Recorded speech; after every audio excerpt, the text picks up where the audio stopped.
Welcome to Atma Nirvriti, chapter 8. This chapter has only one shloka. From here,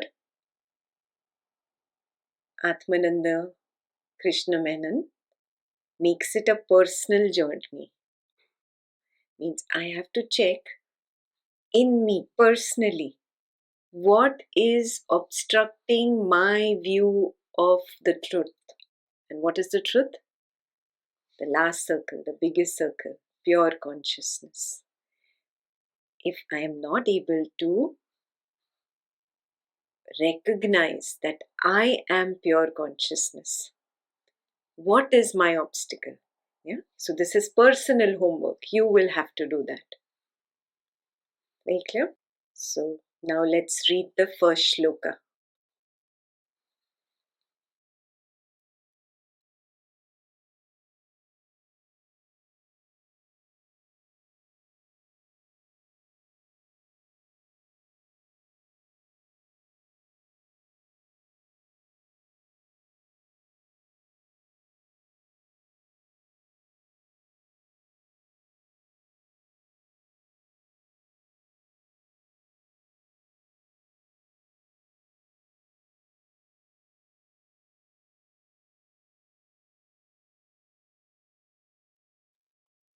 So in your diagram, what is the ultimate reality? The pure consciousness is the ultimate reality. I want to recognize that this is my true nature. I am pure consciousness. I am this ultimate reality. But what is my problem? I consider that stick figure with the circle around, the body mind, as I, as myself. Yeah? So the word Atma means I. And non-Atma is not I. Yeah? So Anatma, the first word in the Malayalam shloka is non-Atma. Yeah? Or simply not I, not myself. So to attain the ultimate reality, which is I, one has to go beyond the existence and non-existence of that which is not I. Clear? To attain I have to drop that which is not I. I have to go beyond not I. So let's understand what is not I. Anatma, not I, not me, not myself. This has also been used by the Buddha and he calls it anatta. Translation is the same, anatma. So what is anatma? Obviously, this world which consists of objects of sight. The room, the computer, table, the wall, the people in your family, in your community. Everything is not I, not me, not myself. All these objects of sight are nothing but the objects of this dream world. They are anatta or anatma. The objects of sound, like music, like the birds chirping, people talking, Ekta speaking, lots of Advaita talks that go on. All this is not I, not me, not myself. Anatma, anatta. Objects of taste of this world, food, water, all the delicious foods come under this. Not I, not me, not myself. All objects of smell, whether it is fragrant smell or foul smell, all are not I, not me, not myself. And objects of touch, physical objects, and people. Not I, not me, not myself. I can see clearly that these are not I. But what happens that a thought arises about a particular fragrance or about a particular foul smell. Immediately the witness forgets itself and becomes one with that thought, says, I like this smell or I dislike this smell. What has happened? I have become the world. I have forgotten myself. I have gotten into a craving or an aversion. Now, all that Atmananda is saying, you remain in that circle beyond and notice that this craving or aversion arises in the mind. The mind likes and dislikes. I do not like and dislike. I am in the circle beyond. I am only the witness. So in the witnessing circle, you can write, knowing happens here. I know that the mind does not like the foul smell. The knowing happens in the witnessing circle. The mind circle is where I like and dislike happens. These are happening at two different levels. My job is to keep the distance between the mind and the witness. This could not have been told to you unless you had done all these 8 chapters. Only when you reach here, now you can be told that now start creating the distance. You're not really creating the distance, it's just for the medium of instruction. The distance is there. You forget about this distance. You forget that you're separate. You're watching the mind indulge in either a craving or an aversion. You forget this fact, you become one with that mind. So now is the point where you start recognizing what is it, which object of sight, sound, taste, touch, smell makes this tadatma happen. So homework number 1.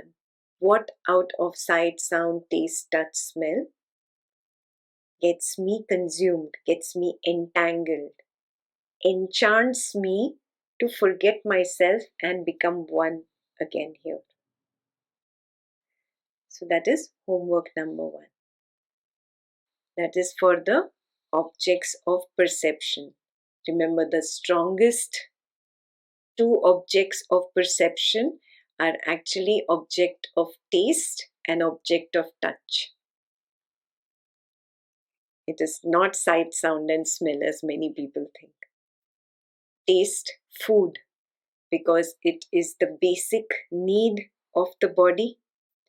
Till the time you believe you are that stick figure, you are that body, you will constantly get consumed in liking and disliking, wanting and not wanting.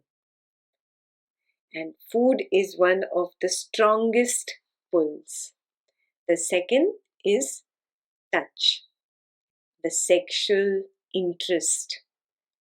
It is a basic instinct of that same stick figure of the body. Till the time you identify yourself as the body, taste and touch will be the 2 main things that will get you entangled there again and again. So your test will be to see, can I take that step back as the witness and just remain as the witness when the mind has these lustful thoughts or even thoughts of aversion? Can I always remain separate? All the thoughts that arise in the mind, all the thoughts are not I, not me. not myself. Thoughts are anatma. But thoughts are always related to sight, sound, smell, taste, touch. Yeah. Your family members, your community members, your colleagues, your now Advaitin friends come in the circle of sight, sound, taste, touch, smell.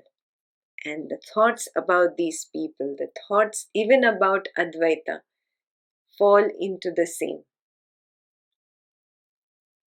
Remember, I am not the thought. So I can now start seeing thought arise in that level of the mind. I am at the level of the witness. Can I recognize that understanding of the thought is happening here, but creation of the thought is not happening here? Creation of the thought is an automatic process that is happening at the level of the mind and at the level of the body. Maybe it is triggered by the level of the body. Maybe a sexual touch, maybe a sight, maybe a particular sound. Something has triggered the mind's creation of this particular thought. But I, the witness, can only understand it. I, the witness, can only know it. I cannot change it. I cannot push it away. So, a lot of people have this thing that I will get to an empty mind with the knowledge of Advaita. Absolutely wrong understanding. Thoughts arise of their own accord and set of their own accord. I, the witness, only recognize that I am separate from the thought. I will never be able to put off this thought completely. I will never be able to make it completely no mind. Similarly, feelings will arise and fall of their own accord, triggered by the world and that physical body. Feelings arise and fall in the circle called the mind. I, the witness, can only witness that feeling that has arisen. I am not the feeling. Anatma. I am not that particular sensation that has arisen. I am not that emotion. Anatma is very clear. What is the definition of anatma? All of us have reached this understanding in your recognition, experiential recognition. Yes? So now let me ask you a question. Advaitins have this problem.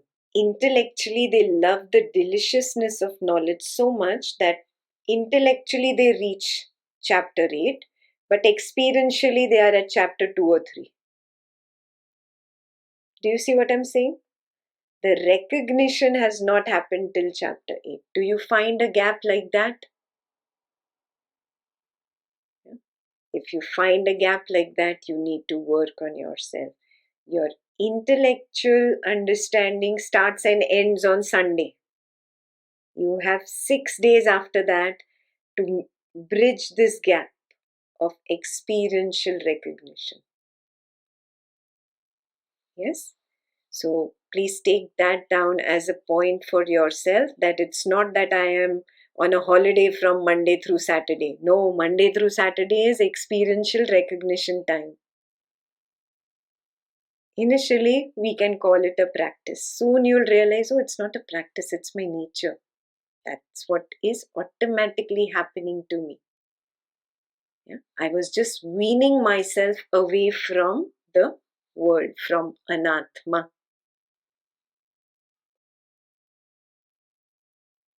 When we were ignorant before, we considered thoughts, feelings, sensations as I.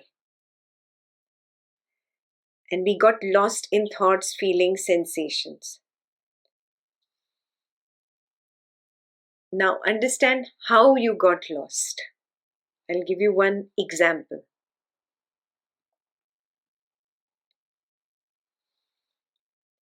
Have you recognized there is a natural thirst of the body and mind to hug, to receive love, to receive appreciation, to want sense of warmth and security? Yes, this belongs to the body mind. Do you realize this? Does the witness need that hug, that warmth? Very, very clear this is. Yeah. So now bring to your mind the last time you hugged a family member. Yeah. Just bring to your mind whatever, mother, father, brother, sister, child, parent, whoever, whatever. Yeah. Do you notice when you hug the person, yeah, there is a feeling of warmth, a feeling of security. Yeah. Who's feeling the warmth, the security, the love? It is the mind. The mind is thirsting for it. The mind feels, wow, I got this hug. I am loved. The mind feels, I am loved. In that situation, do you notice it is the witness that is just noticing that this is happening? Yes. Now, what is my direct experience? How long does this feeling of warmth and security and love really last?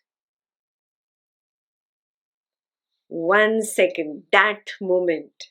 My real direct experience of the witness is just the now. Again, the now. Again, the now. Yes? When you touch, the feeling of touch of that person, only in the first touch there is that warmth, the love. Soon it dissolves into awareness. Have you recognized that? Yes? But the mind does not like it. The mind wants more, so it moves its hand on that skin more or hugs tighter to feel the warmth again.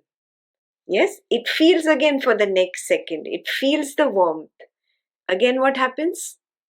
Again, it's gone. Are you noticing what is happening?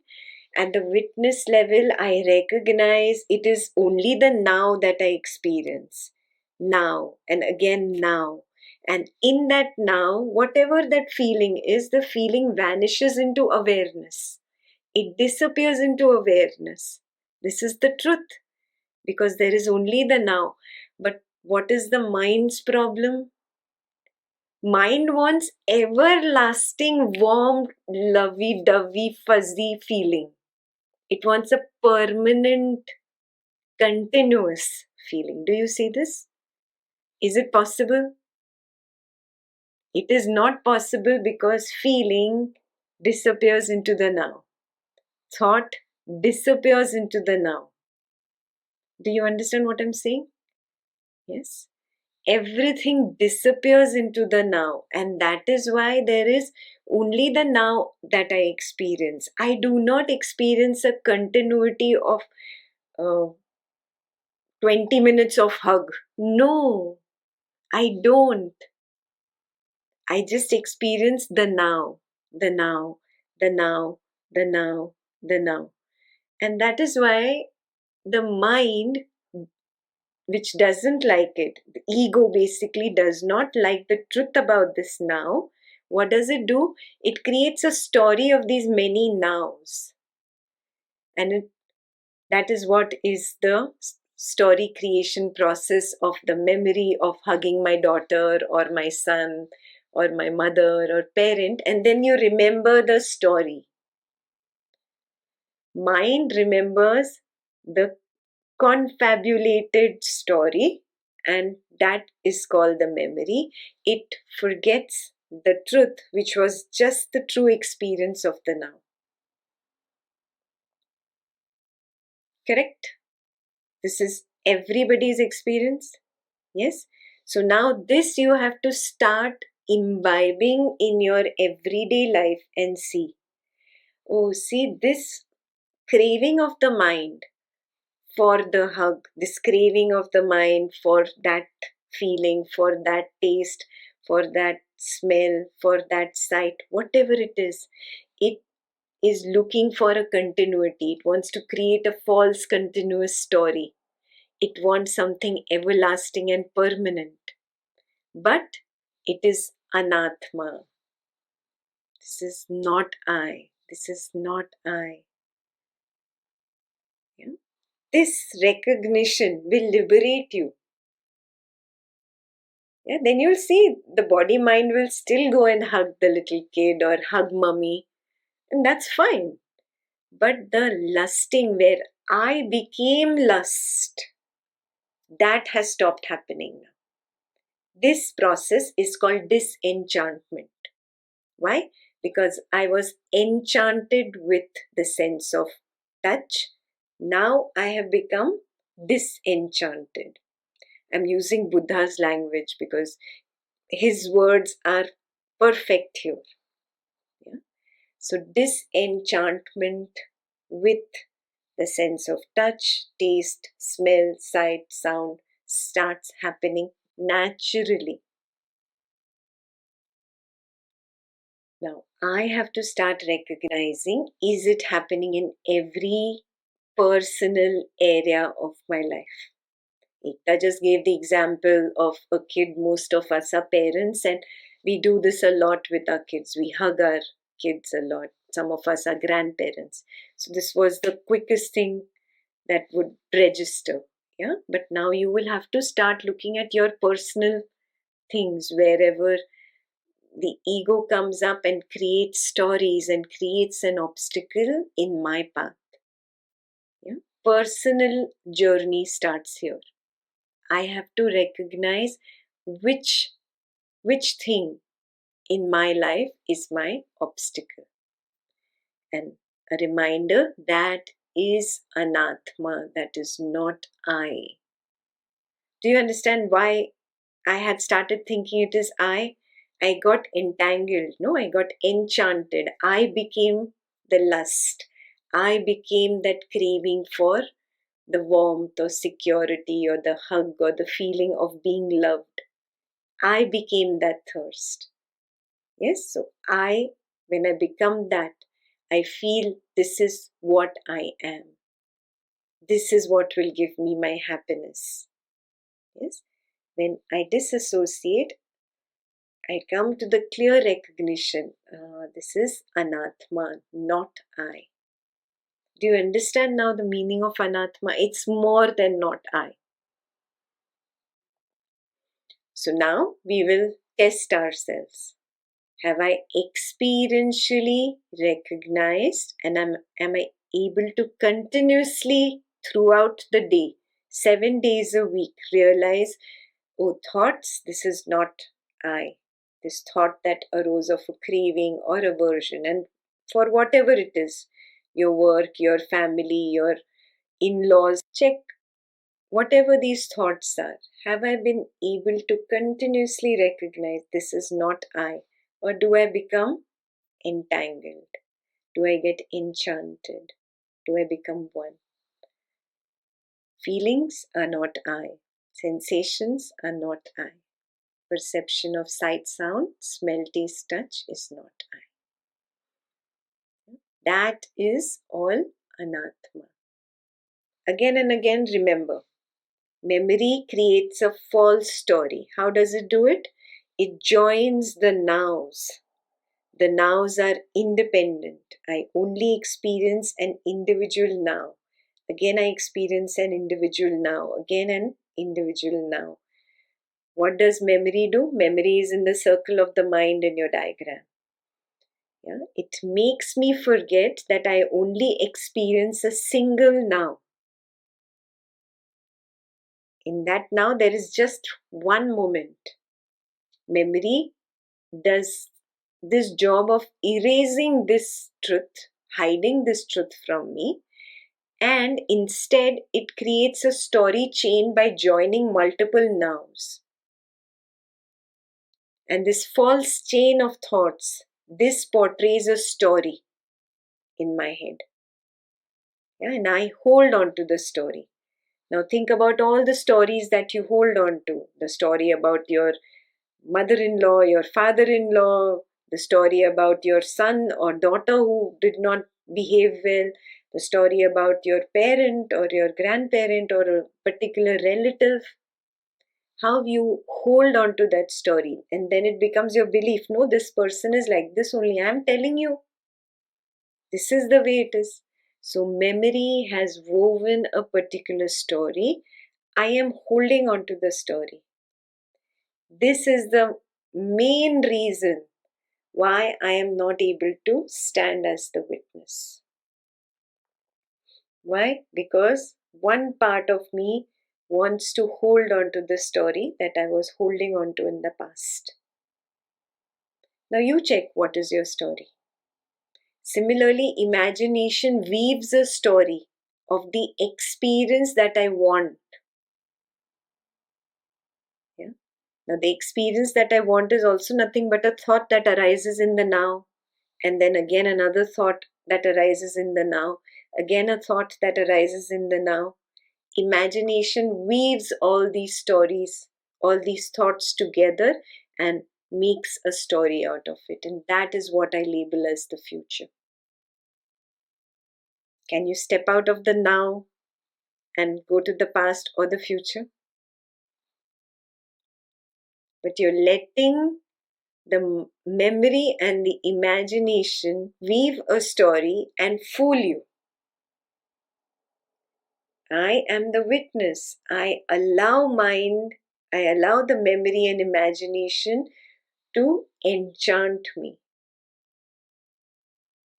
I am the one doing it. They are working according to a body-mind intelligence. Yeah? Automatically that story is being weaved. My job is to constantly stay out of it. Not my circus, not my monkeys, not my story. Yeah? Completely separate yourself out from these thoughts, feelings, sensations, perceptions. This is the meaning of the death of the personality. What is the personality? The body and the mind. Now, in the mind, we learned that the memory and the imagination weave a story called the past and the future. And I, the witness, get lost in the story of this past and future. I become the body, mind, and the world. I forget that I am the witness. So I have to learn to divorce this personality. This is the only divorce that is very happy, the divorce that will really bring joy.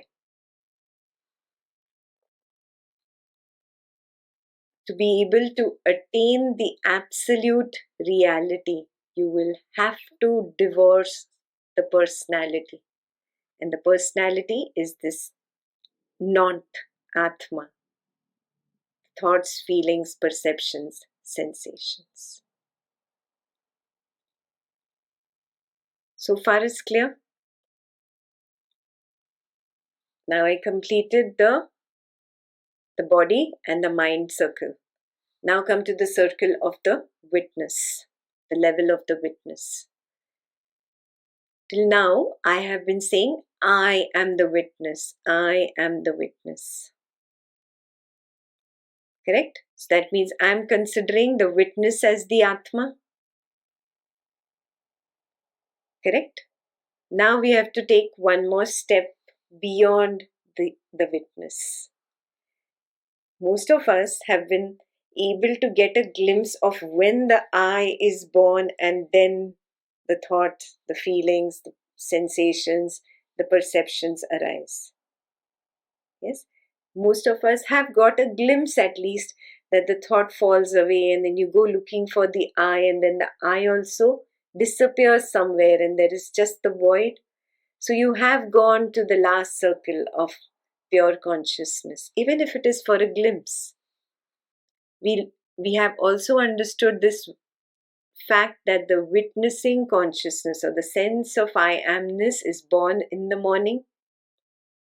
First, there is the sense of I am, Then the sense comes, there is the mind, and I feel, oh, I am the mind. Then I become the body, and then I open my eyes and I am in the world. So we have understood that the witness was born in the morning. Did you think like that? The I am was born when you came out of the deep sleep state. You have no proof if the sense of I am is there in the deep sleep state.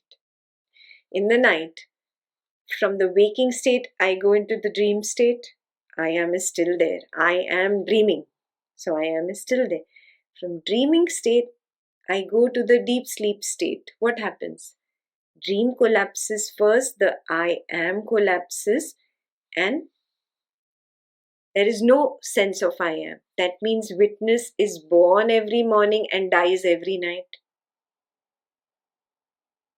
So that circle, the witness consciousness, is that Atma. That is also not Atma. Yeah, that is also not Atma.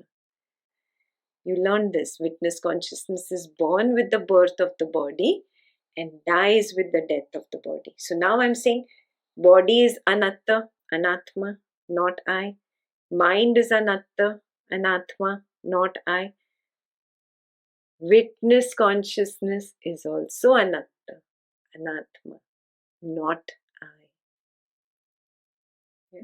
Witness consciousness was just a stepping stone for me to come beyond the body and mind. Now that job is done. Now I have to again and again rest as the witness and let the I collapse. It will collapse on its own. I cannot say, oh, now the I has to collapse. I have to make the I collapse. Who will remain then? Who is this I who is making the I collapse? Then there are two I's. No. I just has to rest. The withdrawing from doing. Just being, natural collapse will happen. Then only can you go to the circle beyond, to the absolute reality. Very clear?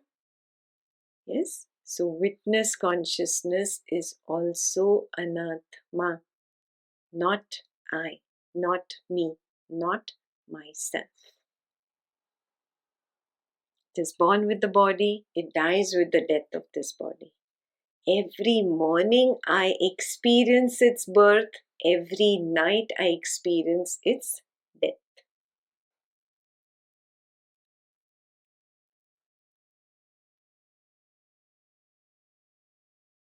Every morning the witness consciousness is born, every night it dies. It was just a stepping stone for me to separate myself from the body and mind.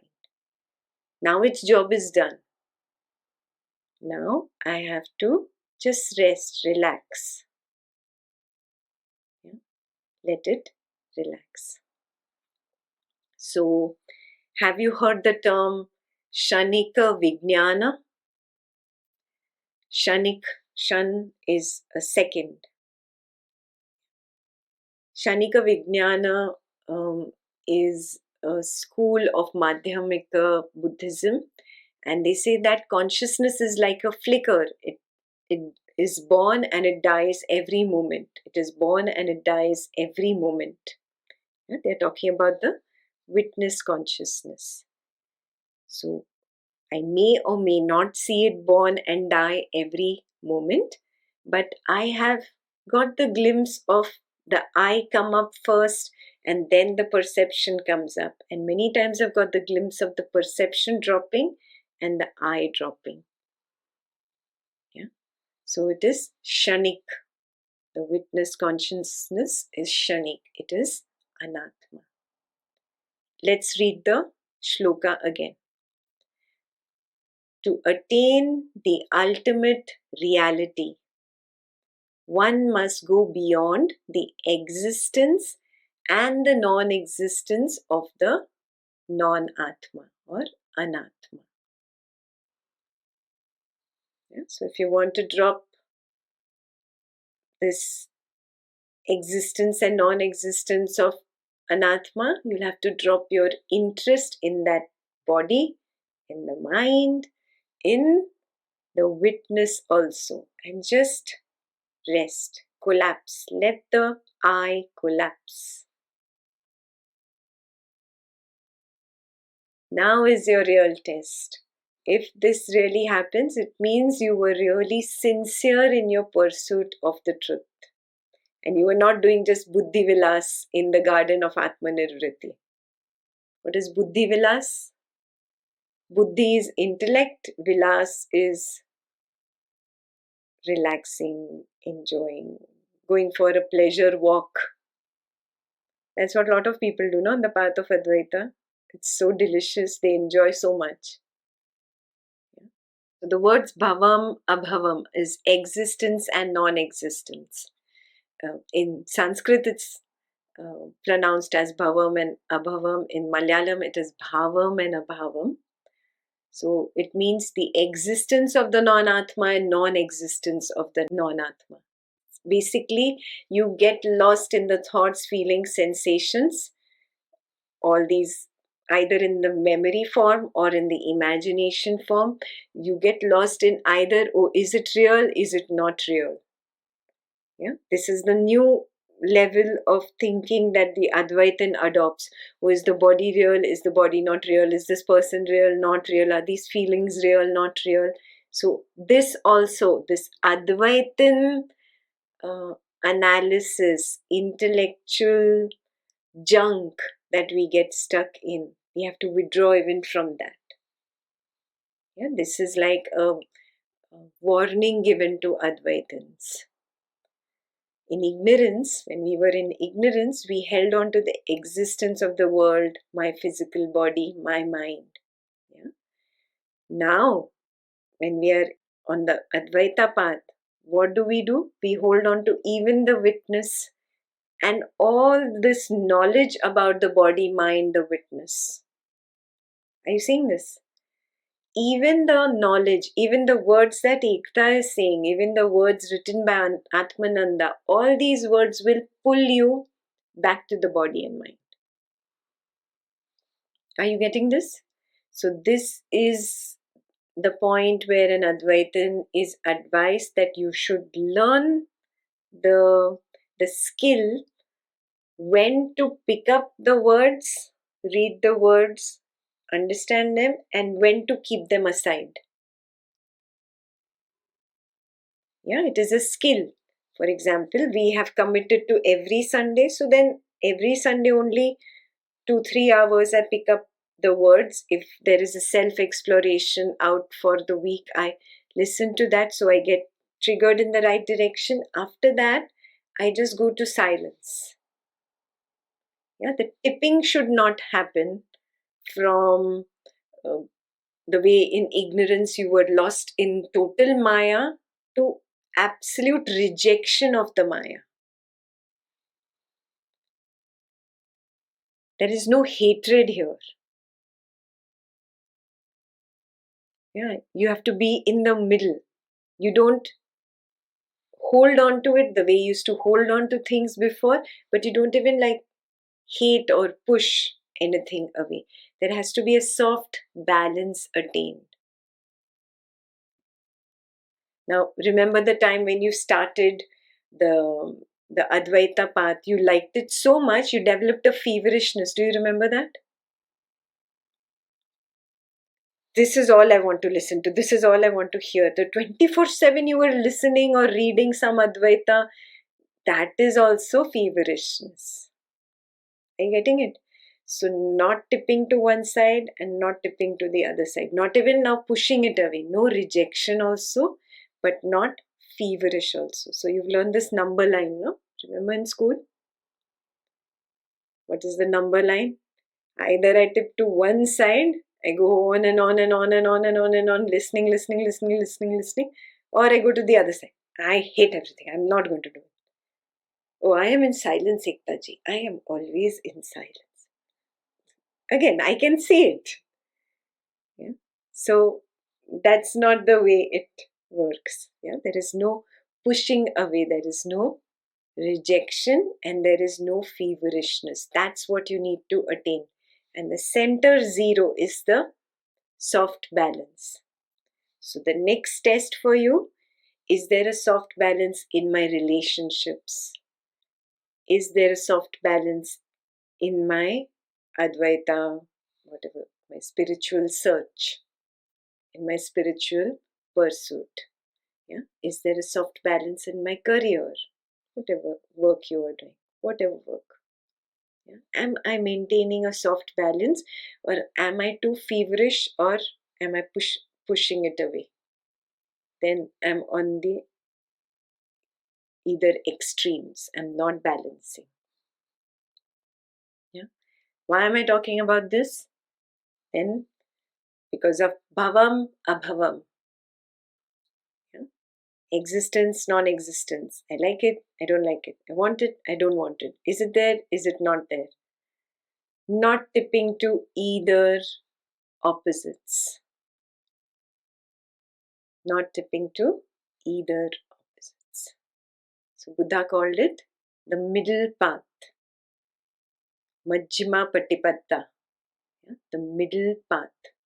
Walking the middle path. I will not hold on to any extremes. I will not tilt to either side. Stay in the center. Stay in the center. Just be a witness. Automatically you will stay in the center, in the middle. Yeah? Then ultimate reality will reveal itself. You don't have to do anything. And it can only reveal itself in silence. Yeah? Now I'm not talking about silence of speech. And you will be active in the world, you will be talking to your kids, your family, you'll be doing your work, everything, but you will not be taking sides. You will not be tilting to the right or left. A witness does not take sides. A witness just witnesses. A witness just knows. So, this is the soft balance I'm talking about. This balance is worth achieving. And how do you do it? Keeping away from judgments, analysis, criticisms, prejudices, biases. Yeah? Not tipping to this side, not tipping to absolute, I'm not even going to open my mouth and speak to the other people. No, a soft balance, zero. Yeah? Natural simplicity will dawn in your body, mind, behavior. Naturally, it will happen then.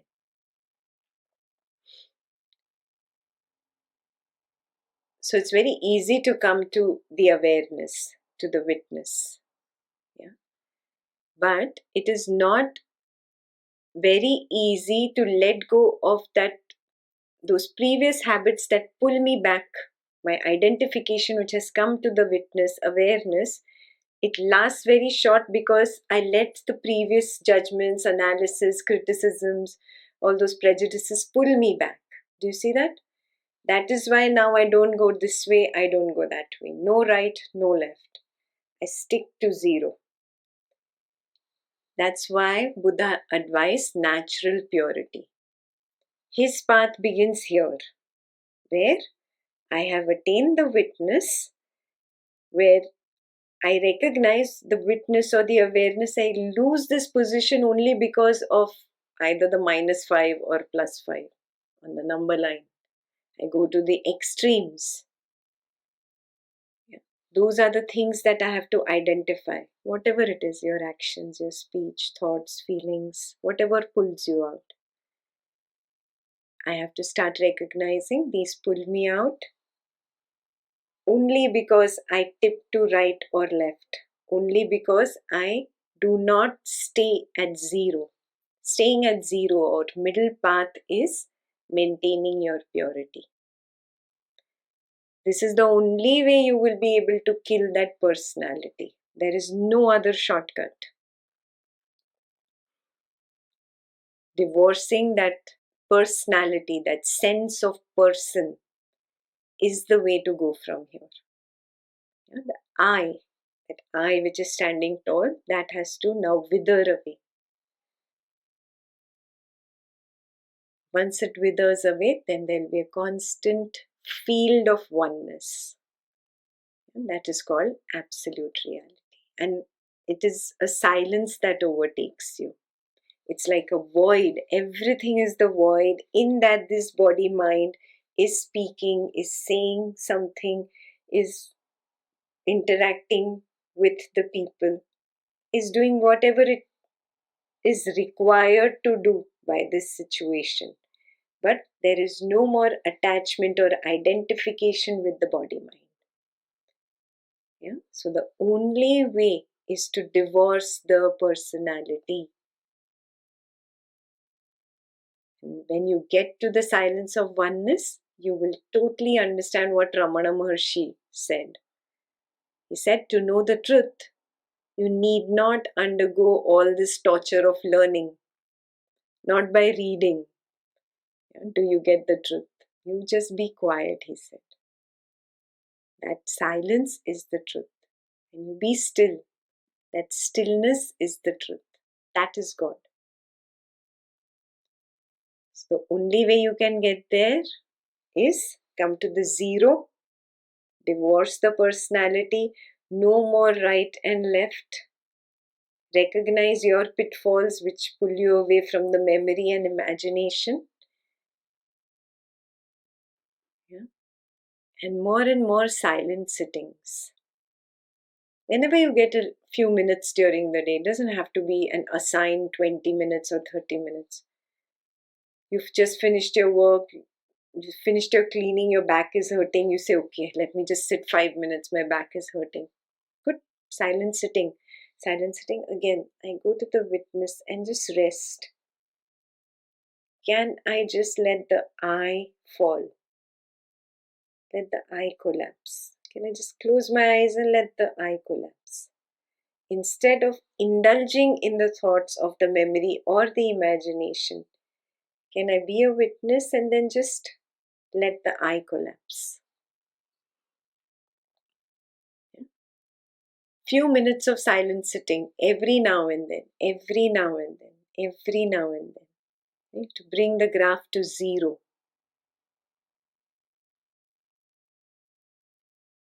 Just be quiet. Be quiet means thirst to do also becomes quiet, and the resistance to not do also becomes quiet. Are you getting it? The thirst to do also becomes quiet. The resistance to not do also becomes quiet.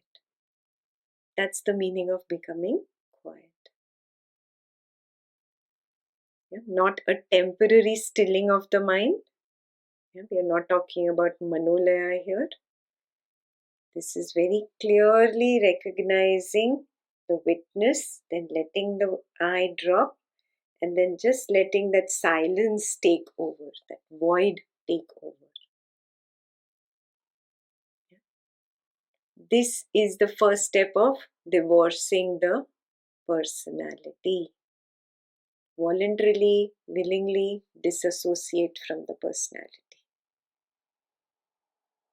I, the body mind, in this world, this is personality, wrong understanding.